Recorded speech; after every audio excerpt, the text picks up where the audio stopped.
المصطفى محمد صلى الله عليه وسلم وعلى آله وأصحابه رسول الله الفاتحة. الحمد لله رب العالمين الرحمن الرحيم مالك يوم الدين إياك نعبد وإياك نستعين اهدنا الصراط المستقيم صراط الذين أنعمت عليهم غير المغضوب عليهم ولا الضالين. وإلى أرواح آبائنا وأمهاتنا ومشايخنا وفصلنا وأولينا المرحوم محمد رضوان الله علينا. الفاتحة. الحمد لله رب العالمين الرحمن الرحيم مالك يوم الدين إياك نعبد وإياك نستعين اهدنا الصراط المستقيم صراط الذين أنعمت عليهم غير المغضوب عليهم ولا الضالين. آمين. قال المؤلف رحمه الله تعالى نفعنا بعلومه في الدارين. آمين. 14. Al-kaunu kulluhu zulmatun wa innama anarahu zuhurul haqqi fihi. Faman ra'a al-kauna wa lam yashhadhu fihi aw 'indahu aw qablahu aw ba'dahu faqad a'wazahu wujudul anwar wa hujibat an-nusul ma'arifi fi suhubil athar. Nah, ini masih kita bahas berkaitan dengan syair yang sebelumnya, ini yang ke-13, terkait tentang ingin kita dekat kepada Allah. Cuman di situ ada beberapa penghalang di sini yang kita kenal dengan istilah hijab. Sehingga dengan hijab itu kita terhambat bisa mendekatkan diri kepada Allah. Al-kaunu kulluhu zulmatun. Adapun kaum alam masih wallah, pokoknya selain Allah itu disebut alam. Al-kaunu adapun alam kulluhu zulmatun, semuanya yang termasuk alam jagat raya dan semua isinya, pokoknya selain Allah semuanya zulmatun, yakni gelap. Gelap dalam arti pada dasarnya tidak ada. Karena sejatinya alam manusia makhluk itu disebut zulmah, gelap, seolah-olah memang tidak ada. Karena memang makhluk ini tidak ada dan keberadaannya itu pun terbatas. Nah, sedangkan Allah adalah zat yang wujud, yang ada dari dulu, sekarang sampai seterusnya. Sedangkan manusia ataupun alam secara umum sejatinya mereka ini ada awalnya, ada akhirnya, atau ada awalnya, tidak ada akhirnya. Nah, intinya tidak sempurna, makanya disebut seolah-olah gelap ataupun tidak ada. Wa innama anarahu, dan hanya saja anarahu yang meneranginya.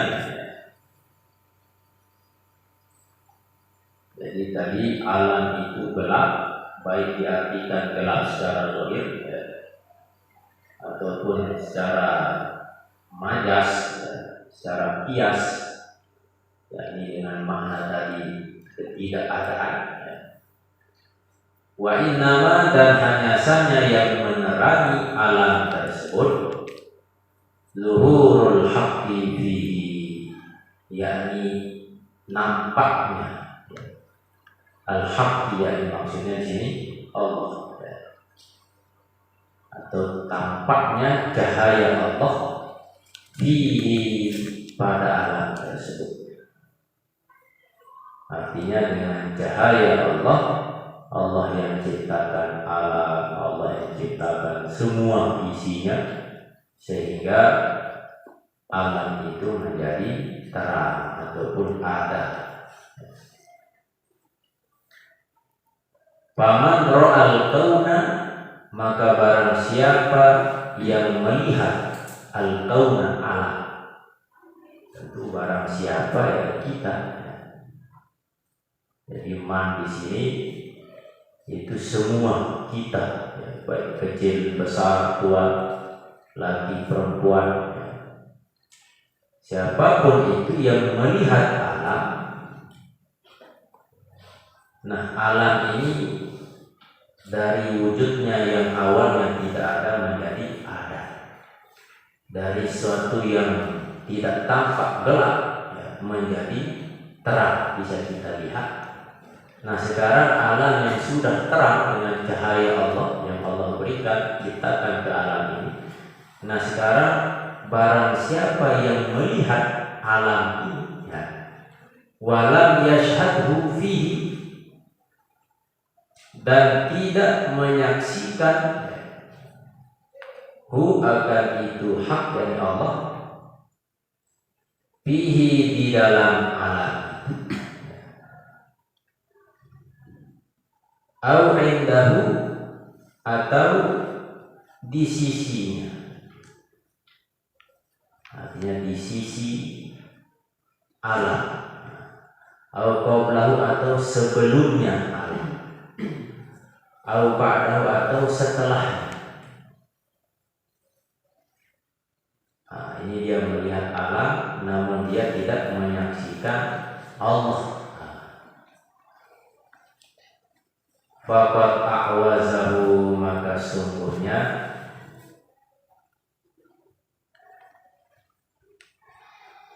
telah menyilaukan hu akan itu man. Jadi orang itu dia silau. Ibaratnya ketika kita melihat matahari silau. Padahal matahari itu ada, tetapi dengan kesilauan dari cahaya itu kita tidak bisa melihatnya. Wujudul anwari, yakni wujudnya cahaya.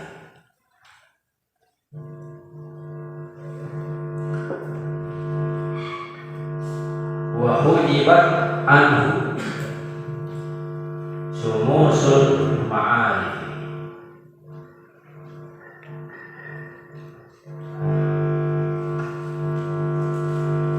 wa hujibat dan dihijab atau terhijab anhu daripadanya itu man, sumusul ma'arifi, yakni matahari ma'rifah,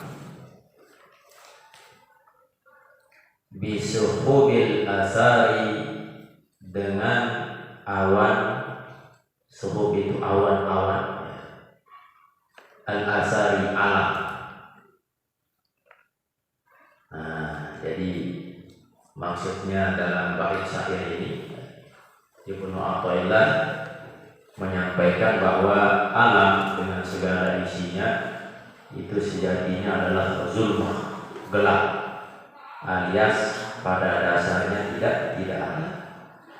Nah, lalu kegelapan ini atau ketiadaan daripada alam ini menjadi nampak, menjadi ada karena nampaknya cahaya yang Allah berikan kepada alam, sehingga alam ini bisa menjadi wujud dan alam ini pun bisa menjadi tampak.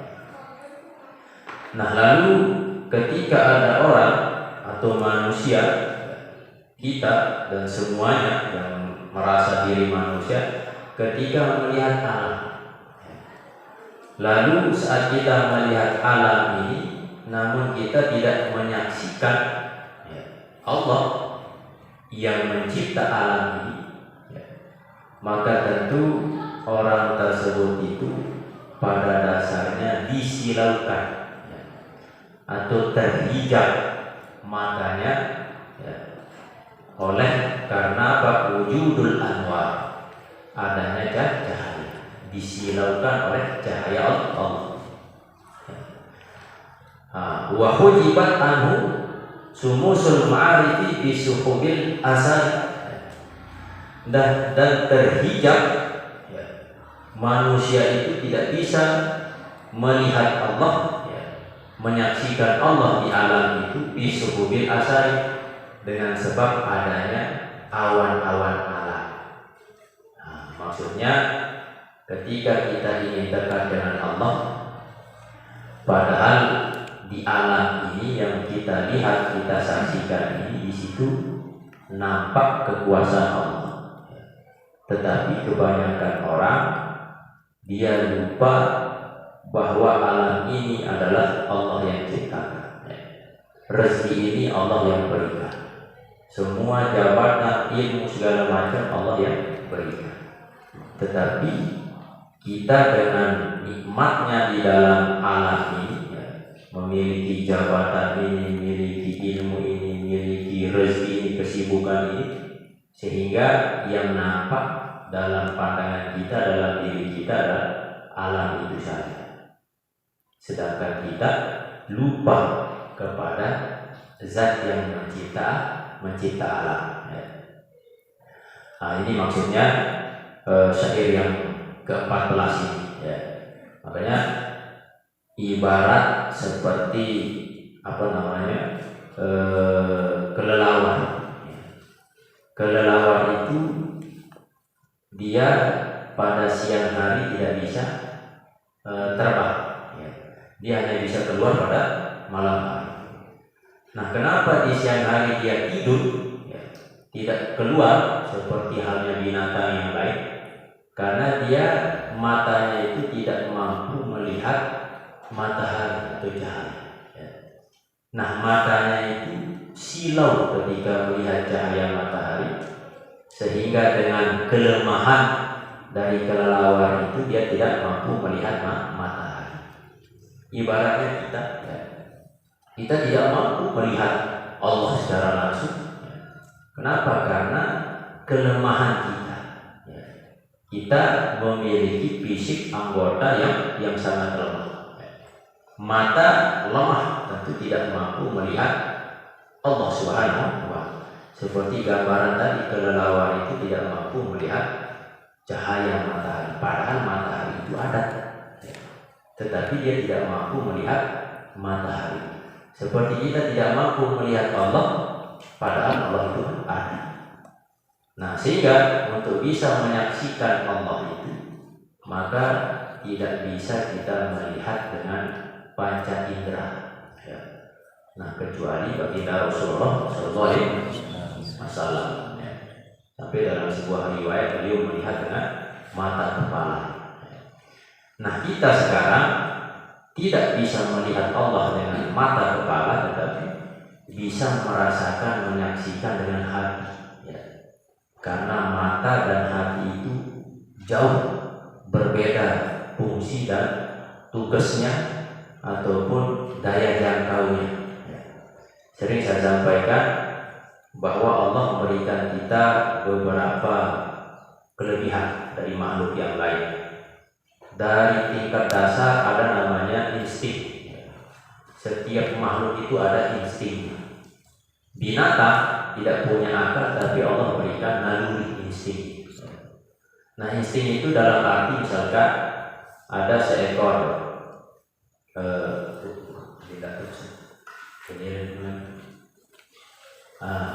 misalkan seekor kucing. Nah, kucing ini ketika dia mau nyebrang ke sungai, ke seberang sungai, nah memang dia tidak punya akal, tetapi lewat insting Allah berikan sehingga kucing ini pasti dia akan melewati jembatan atau batu sehingga bisa sampai ke seberang dengan aman ya. Atau lebah misalkan, lebah itu dimanapun tempatnya pasti model rumahnya itu sama ya. Karena memang Allah yang berikan pengetahuan insting ya, naluri wujud di situ, sehingga dimanapun lebah itu pasti dia mencipta atau membangun rumahnya itu kalau ada di pepohonan atau di pegunungan seperti yang Allah wahyukan dalam Al-Quran, atau tempat-tempat yang dibuatkan oleh manusia ya. Nah, manusia pun juga punya naluri, ya. Sehingga ada sekelompok manusia yang menganggap bahwa tidak ada Tuhan, atau yang disebut dengan paham ateisme, ya. Tidak percaya kepada Tuhan, walaupun sejatinya mereka tidak percaya kepada Tuhan, tapi pada dasarnya dengan adanya naluri, ya, mereka tanpa tidak sadar, seandainya saat mereka jatuh atau terkena musibah rasa sakit, maka sedikit tidak dia berkata aduh. Nah, kata aduh itu sebenarnya mewakili bahwa dia orang yang lemah, ya, dan menyadari bahwa dirinya tidak memiliki sebuah kemampuan dan butuh pertolongan. Mana-mana ya, kita panggil Ina, ya. Aduh amak, seperti itu, ya. Itu naluri. Nah, naluri ini terbatas sehingga Allah berikan yang lebih tinggi lagi yang disebut dengan panca indera. Nah, panca indera ini pun juga terbatas, ya. Kita bisa tahu ini dengan kita lihat, atau kita tahu ini suaranya dengan mendengar, ya. Kita tahu ini kasar, ini lembut segala macam dengan alat peraba kita, kulit, ya, atau alat perasa ini dengan panca. Ini pun juga terbatas. Mata jangankan melihat Tuhan, melihat apa yang Allah cipta saja belum tentu kita lihat, ya. Sehingga ada makhluk yang saking besarnya tidak bisa kita lihat. Kita belajar planet terbesar Jupiter, Bumi, kan, yang ada di galaksi Bima Sakti, itu yang terbesar. Tapi walaupun terbesar, mana dia? Tidak nampak, ya. Nah, ada juga makhluk yang paling kecil, saking kecilnya kita tidak bisa melihat, ya. Kenapa orang bisa sakit? Karena terkena virus. Virus itu makhluk, ya. Mana dia? Tidak tampak. Nah, bisa tampak dengan bantuan alat mikroskop, ya. Nah, itulah kelemahan mata, ya. Yang besar, saking besar tidak bisa kita lihat. Yang kecil, saking kecil tidak juga bisa kita, terbatas. Sehingga Allah berikan alat yang selanjutnya namanya akal. Nah, akal ini jangkauannya lebih banyak. Sering saya contohkan, misalkan ada orang bertanya lebih besar mana bulan dengan bintang. Kalau dengan panca indera maka bulan lebih besar. Nah, sedangkan dari kacamata akal maka bintang itu lebih besar daripada bulan, ya. Kenapa? Karena memang secara akal bintang itu memang lebih besar, tapi karena saking jauhnya jaraknya sehingga nampaknya kecil, ya. Malah ada yang mengatakan cahaya yang bisa kita lihat bintang hari ini, ya, bisa jadi itu adalah cahaya bintang yang 1 tahun yang lalu, atau 10 tahun yang lalu, atau bahkan ribuan tahun yang lalu. Kok bisa cahaya sekarang kita lihat? Karena saking jauhnya cahaya itu merambat, ya, berjalan. Berapa kecepatan cahaya? 30.000 km per detik. Nah, cahaya matahari, ya, matahari jarak dengan bumi, ya, sekitar 150 juta kilometer. Nah, cahayanya bisa sampai sini butuh 8 menit kurang lebih. Nah, dari jarak 150, ya, padahal matahari ini luar biasa jauhnya, ya. Nah, bisa sampai ke bumi ini butuh waktu 8 menit. Nah, apalagi cahaya bintang yang sampai bertahun-tahunan, bahkan ribuan tahun, ya, itu saking jauhnya. Sehingga bintang-bintang ataupun makhluk luar angkasa ini sebenarnya luar biasa, ya. Kita matahari ini kan bumi segala macam mengelilingi matahari, ya. Nah, matahari itu dia tidak bergerak, tidak diam, tetap bergerak, ya. Dia memutar juga. Bulan, bumi juga bulan mengelilingi bumi, ya. Nah, bumi juga mengelilingi matahari. Nah, matahari ini pun juga ikut bergerak. Apa dalam surah Yasin itu wasyamsu tajri limustaqarrin laha. Wasyamsu, dan matahari tajri berjalan. Ya. Nah, dulu ketika manusia belum berkembang sains teknologinya, ada yang menyalahi, wah ayat ini keliru. Ya. Sehingga pendapat para ahli dulu mengatakan bahwa bumi itu yang bergerak mengelilingi matahari. Ya. Nah, sedangkan di dalam Al-Quran di sini mengatakan matahari yang berputar. Ya. Benar memang. Ya. Maksudnya bumi mengelilingi matahari, benar. Ya. Nah, matahari ini pun juga dia tidak diam. Dia pun juga ikut memutar bergerak. Jadi semua benda-benda langit yang ada di luar angkasa semuanya itu bergerak. Ya. Bumi juga bergerak. Ya.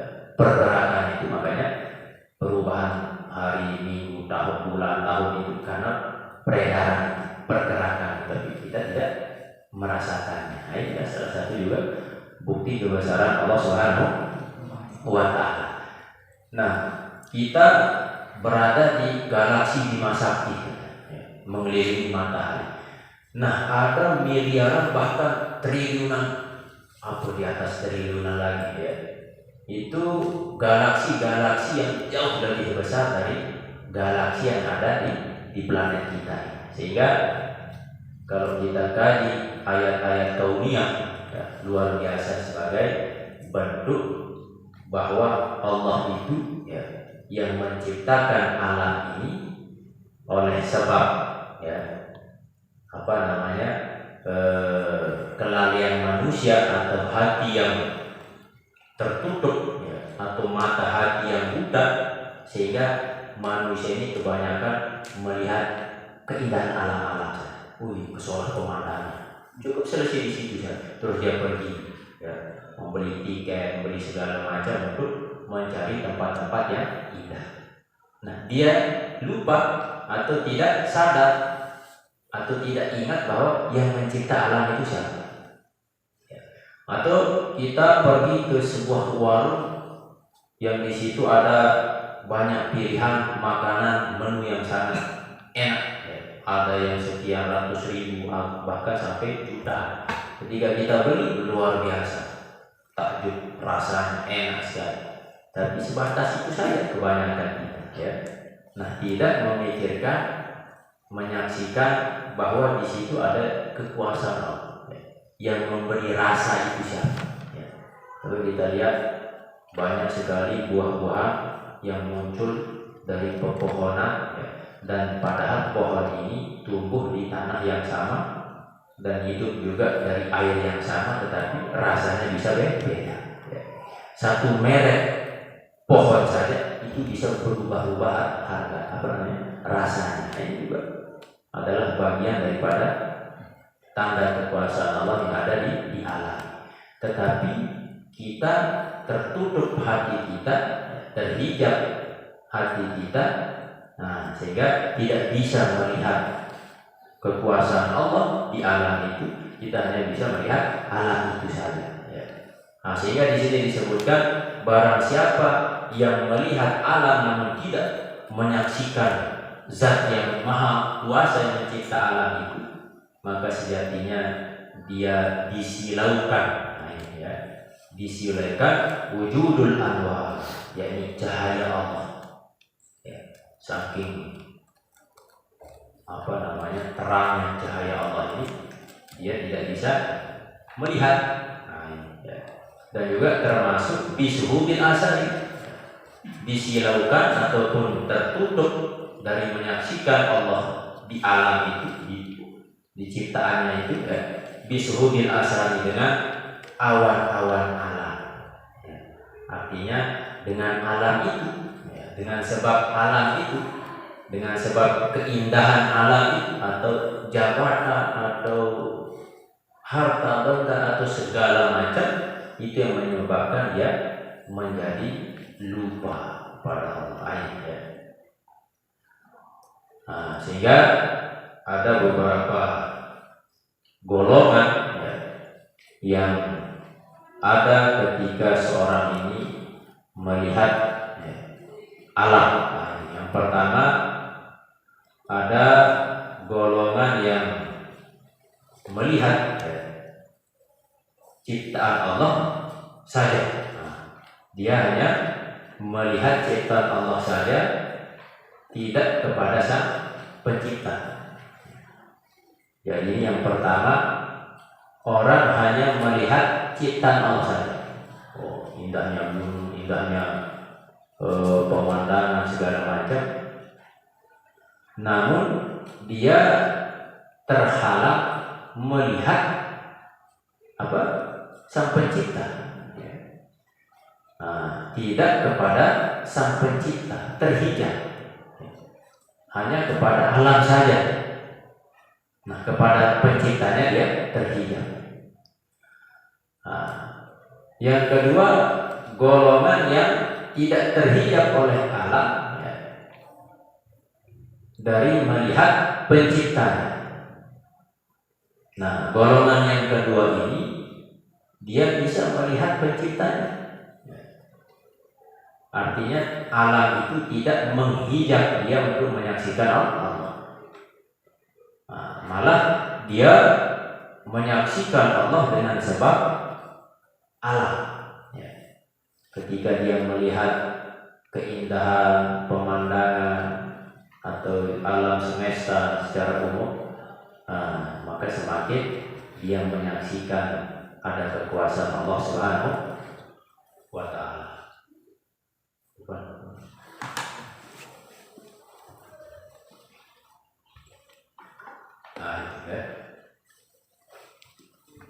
Terus ada tanda-tanda kebutaan hati.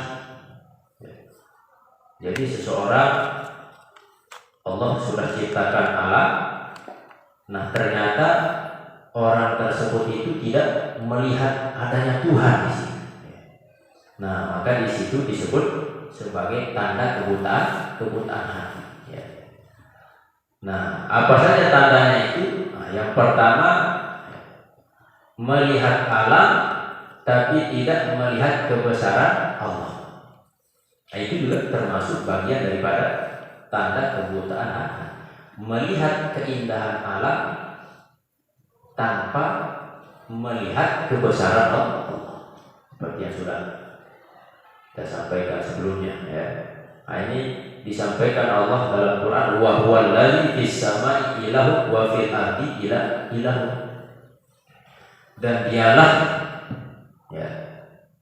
Tuhan yang ada di langit dan dialah Tuhan di bumi. Artinya Allah yang ciptakan langit dan bumi dan semua fasilitas yang ada di langit dan di bumi. Sehingga dengan ayat ini informasi dari Allah bahwa langit dan bumi dan isinya itu adalah Allah yang ciptakan. Sehingga ketika ada orang yang hanya melihat alam saja tanpa melihat kebesaran Allah, ini pun juga tanda daripada kebutaan hati. Terus yang kedua, tidak melihat di sisinya padahal dia lebih dekat dari kurang lehernya. Ini juga sebagai tanda daripada kebutaan hati. Dia tidak melihat di sisinya padahal Allah SWT lebih dekat dari kurang lehernya. Ini termasuk dari tanda kebutaan hati, padahal Allah itu sangat dekat, tetapi tidak bisa dia saksikan Allah. Padahal Allah lebih dekat dari urat lehernya. Ini dalam surah Qaf ayat 16 Allah sampaikan, wa nahnu aqrabu ilaihi min hablil warid. Dan kami lebih dekat min hablil warid, kepadanya min hablil warid daripada urat lehernya. Cuma walaupun dekat tetapi bisa jauh karena memang ada hijab, ada penghalang. Jadi alam ini sebagai tanda kebesaran Allah Subhanahu wa taala. Jadi ayat, tanda itu bahasa Arabnya ayat, yang mendekatkan diri kepada Allah namanya ayat. Nah, sehingga ayat itu ada Qur'aniyah dan ayat kauniyah. Ayat Qur'aniyah maknanya itu adalah ayat yang ada tertuang di dalam Al-Quran. Nah, sedangkan ayat kauniyah, ayat yang memang ada di alam jagat raya ini. Dan semuanya itu kembali kepada kekuasaan Allah Subhanahu wa taala. Misalkan contoh ayat Qur'aniyah, misalkan tentang penciptaan manusia. Di dalam Al-Quran Allah Subhanahu wa taala sampaikan falyanzuril insanu mimma khuliq. Hendaklah kalian perhatikan bagaimana manusia itu diciptakan. Nah, bagaimana kita memperhatikan manusia itu diciptakan, tentu ada penjelasan di dalam Al-Quran. Misalkan ada ayat surah Al-Mu'minun 14. Walaqad khalaqnal insana min sulalatin min tin. Sungguhnya kami ciptakan manusia itu dari saripati tanah. Nah, pertama proses penciptaan manusia itu dari saripati tanah. Kenapa? Karena sejatinya kita memang berbeda dengan Adam. Adam dicipta dari tanah yang langsung dibentuk oleh Allah, sehingga Adam itu wujud dari tanah. Dari tanah liat. Nah, kita pun juga dari tanah, walaupun tidak diproses, digambar seperti bentuk manusia dari tanah lalu diciptakan, tidak. Tetapi pada dasarnya kita dari tanah, saripati. Karena kita muncul dari hasil makanan yang memang dari tanah. Semua kan dari tanah. Mau makan buah-buahan, makanan, sayur mayur, beras, segala macam, itu semuanya dari tanah. Nah, dari tanah itu muncul saripati. Nah, ketika seorang laki perempuan atau suami istri melakukan hubungan, sehingga bertemulah yang disebut dengan istilah nutfah. Summa ja'alnahu nutfatan fi qararin makin. Kemudian kami jadikan nutfah itu disimpan di tempat yang sangat kokoh kuat, maksudnya di dalam rahim. Nah, proses penciptaan manusia yang kedua adalah nutfah. Awalnya tadi dari saripati tanah, lalu pindah menjadi nutfah. Nah, nutfah ini maksudnya air mani. Nah, air mani ketika masuk ke dalam rahim seorang perempuan itu sampai 200 sampai 300 jutaan, bukan hitungan ribuan tapi jutaan yang masuk, tetapi yang bisa bertemu dengan induk telur, sel telur itu hanya satu. Nah, ini salah satu bukti bahwa kita ini sejatinya tidak kalah, kita ini sejatinya menang. Perjuangan kita saat menjadi sperma dan bisa lolos itu dari perjuangan ataupun dari dengan yang lain, dari ratusan juta tadi kita yang lolos, berarti kan kita unggul. Nah, seperti itu.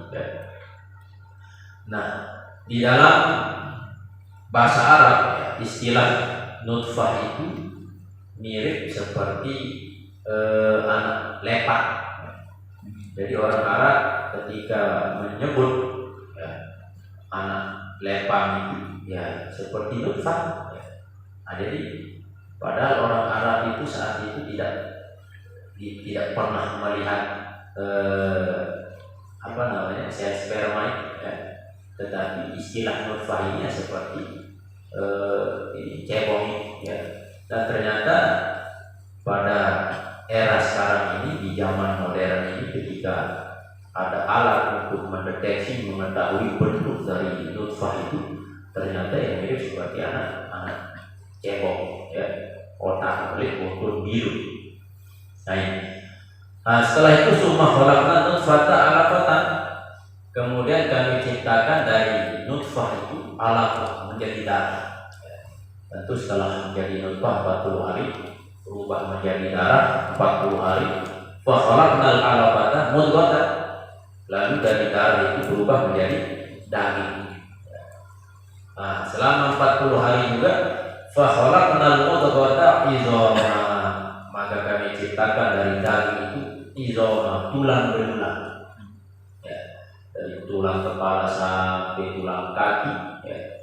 Fa qasana izama, maka kami bungkus ya, tulang belulang itu lahma dengan daging. Ini detail aturan-aturan atau urutan penciptaan manusia adalah rahim ibu kita. Ya. Summa ansha'nahu khalqan akhar. Kemudian kami ciptakan dari daging tersebut itu khalqan akhar, yakni makhluk yang lain, artinya dalam wujud yang sangat indah seperti kita saat lahirkan menjadi indah dilihat, padahal itu dari awalnya dari sesuatu yang sangat hina dilihat. Ya. Fatabarakallahu ahsanul khaliqin. Allah adalah yang terbaik penciptanya. Salah satu dari ayat kekuasaan Allah, baik yang ada di Quran ataupun yang ada di alam. Ya. Nah, yang selanjutnya yang ke-15, mimma yadulluka ala wujudi qahrihi.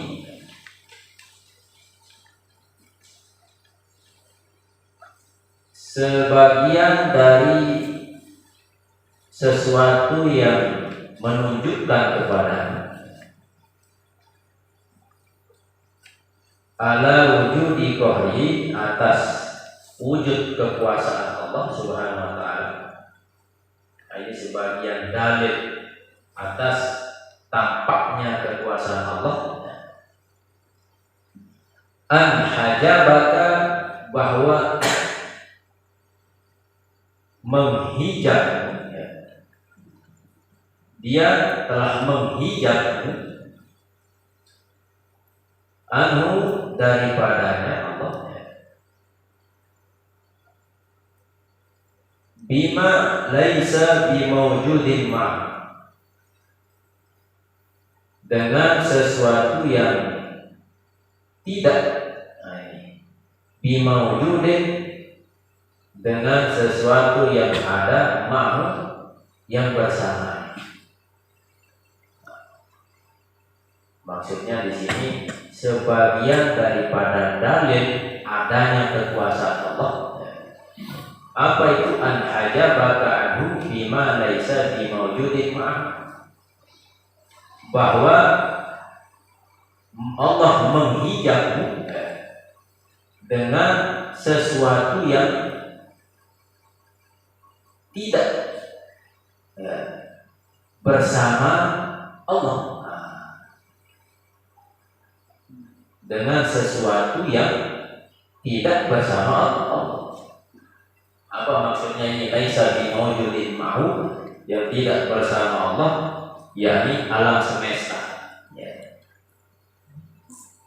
Nah, kita terhijab oleh alam semesta, sehingga kita tidak bisa dekat dengan Allah karena terhijab dengan alam.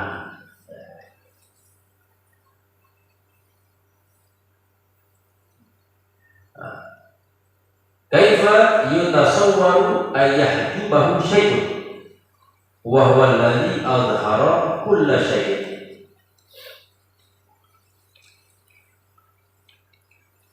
Bagaimana bisa dibayangkan, yutasawwaru, bagaimana bisa dibayangkan atau digambarkan,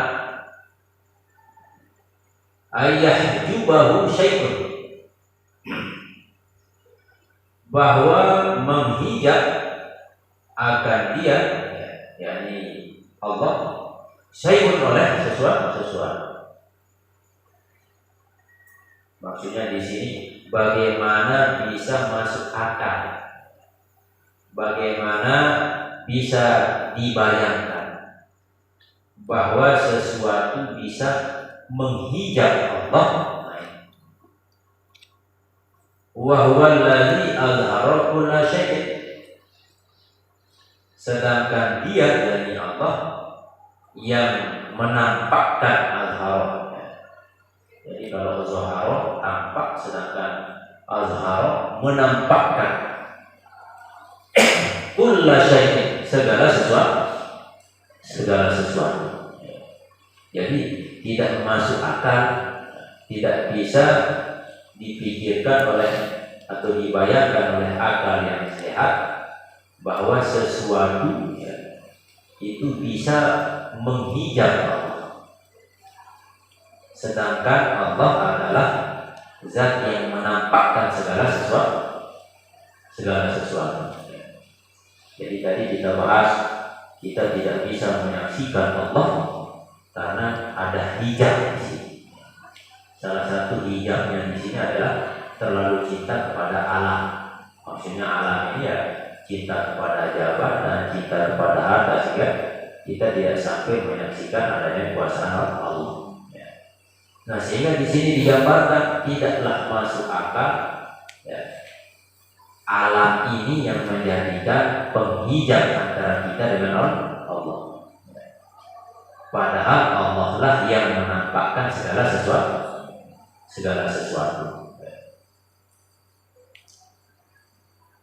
Allah yang ciptakan alam, Allah yang ciptakan semuanya, langit bumi. Nah, lalu alam yang dicipta ditampakkan oleh Allah, ternyata ini yang menjadi penghalang kita kepada Allah. Nah, ini tidak masuk akal seperti itu. Nah, yang selanjutnya, kaifa yutasawwaru ayyahjubahu syai'un wa huwa alladhi zahara bi kulli syai'in.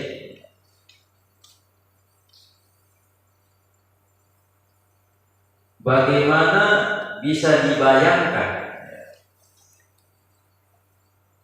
ayyahjubahu syai'un, bahwa menghijab akan dia syai'un oleh sesuatu. Artinya bagaimana mungkin bisa dibayangkan sesuatu itu bisa menghijab Allah? Wa huwa, dan yaitu Allah, alladzi zahara, yang tampak, bi kulli syai'in, dengan atau di segala sesuatu. Artinya di segala sesuatu itu Allah tampak. Maksudnya tampak kekuasaan. Misalnya ada langit sesuatu, langit, bumi sesuatu, makhluk sesuatu, binatang sesuatu, semua. Nah, di dalam sesuatu itu, di segala sesuatu itu, di situ tampak kekuasaan Allah Subhanahu wa Ta'ala. Sampai dalam Quran, nyamuk yang kecil pun di situ ada tampak kekuasaan Allah Subhanahu wa Ta'ala. Nah, sehingga di sini digambarkan bahwa tidak masuk akal sesuatu itu bisa menghijab Allah, sehingga kita tidak mampu melihat Allah atau menyaksikan Allah, dekat dengan Allah, jauh dari Allah, terhijab oleh karena makhluk. Padahal makhluk ini itu dicipta oleh Allah, dan di dalam segala makhluk itu di situ ada tampak kekuasaan Allah Subhanahu wa Ta'ala. Kenapa kau gambarannya? Kenapa